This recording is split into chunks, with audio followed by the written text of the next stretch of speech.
Hi everyone and welcome to my channel. Today I'm going to be showing you how I made this stone brick effect cake board. It's a really simple method, so I hope you enjoy the video and give it a go. So to start with, I took some grey fondant and just rubbed some corn flour or sprinkled some corn flour over the top. I think some countries call it cornstarch, but it's the same thing. Just to stop it from sticking a bit. Rolled it out to about 4 millimeters thick. You want it relatively thick because you're going to be embossing it a bit. I then took the cake board that I was using and made sure that it was going to fit the fondant that I'd rolled, and sprinkled a little bit of water over it, or brushed a little bit of water over it, and then carefully placed the fondant over the top. Okay, so once it's straight on there, I used my fondant smoother just to push it on and push it right up to the edges. You can see here it's a little bit marbled. That's because I had some white fondant and I just coloured it grey, but it doesn't matter that it's not completely mixed in.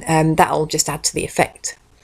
So here I'm just trimming away the excess fondant and then taking it right to the edge of the cake board, cutting down, making sure you don't cut your fingers. And then all the way around.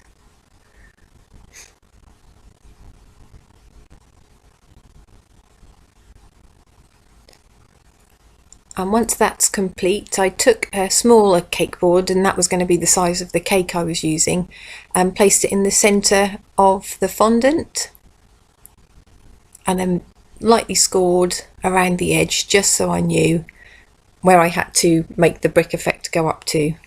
You don't want to do any more work than you have to. Okay, so here I just took an extra long ruler which I'd cleaned thoroughly, and I was pushing it directly into the fondant just to make some horizontal lines, and I took my fondant tool and I just ran that along the line that I just created with the ruler. So you need to continue to do that all the way up the cake board, so that it's totally covered in horizontal lines. And then for the vertical lines, to create the brick, you just make smaller indents with your fondant tool and sort of alternating them on the next row up. So carry on doing that until it's all covered. Here's a bit of a closer view.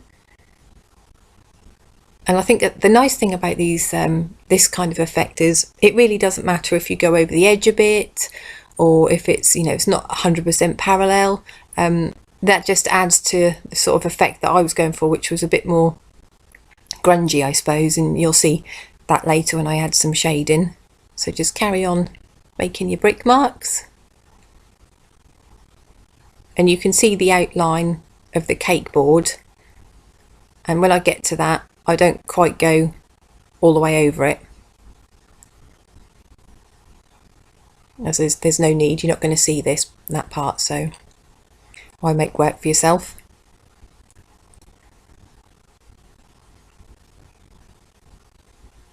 Okay, so that's all complete, or just about. So I'm just cutting out any excess fondant in the centre of the cake board, and you can ball that up, put some cling film around it, keep it tightly sealed, and you can use that again.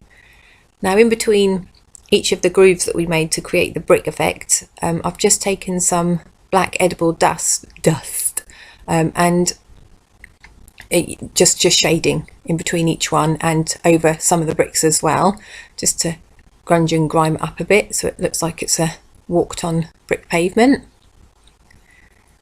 And again, the nice thing about this is that the sort of grungier it looks, the better it looks, I think anyway. So carry on until all that's completed.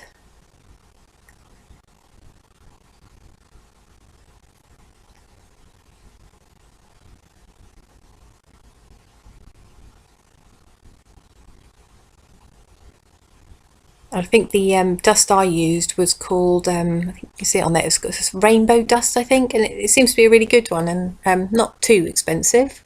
So that's it finished. And I wrapped a black ribbon around the outside and put some prints of a name as well, as this was going to be for a birthday cake. So I hope you like it and give it a go. It just sort of goes to show you don't always have to use embossing mats or anything like that. If you've got a couple of tools, you can get it done.